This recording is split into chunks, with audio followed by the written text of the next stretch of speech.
innovation, both digital and visual, which brings us, of course, to crime prevention. And one of the biggest for Detroit is the Green Light Initiative. So can you talk a little bit about how that works and what it has accomplished?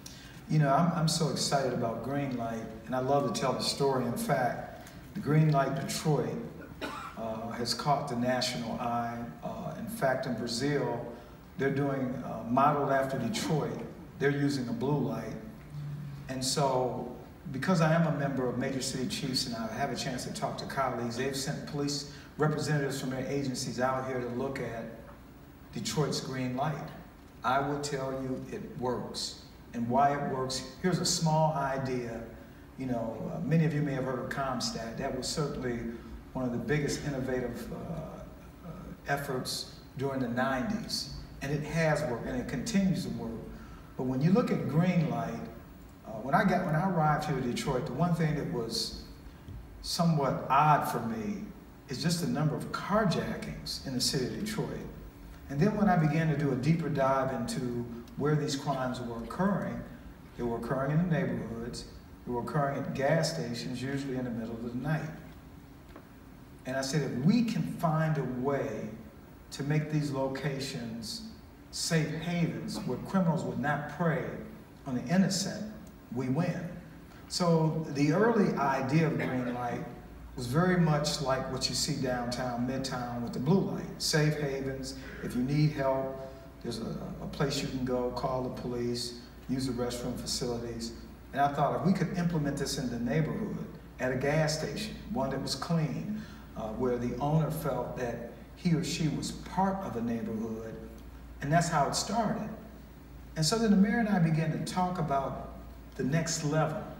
And you know, the mayor embraces technology as I do, and so we started talking about what if we had high definition cameras, and what if we could connect it into your real-time crime center? And what if, when a crime occurs, that information goes to the real-time crime center in real time via a 911 call. The police are summoned with timely data, we have images, and away we go. Well, guess what?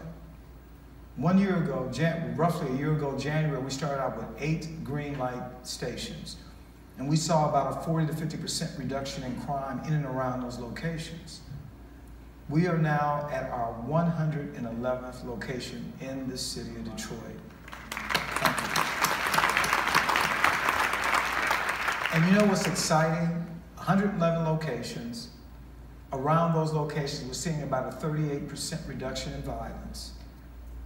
And so we have committed business owners who are now part of neighborhoods, but also as important, we forge partnerships with our business community.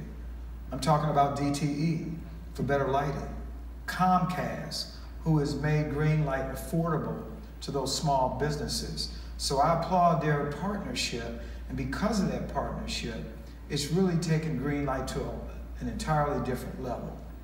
And so we envision, as we continue to move forward with Green Light, we have neighborhoods that want Green Light, business districts that want Green Light, schools. We have several markets that already have Green Lights. A majority of our McDonald's, Green Light.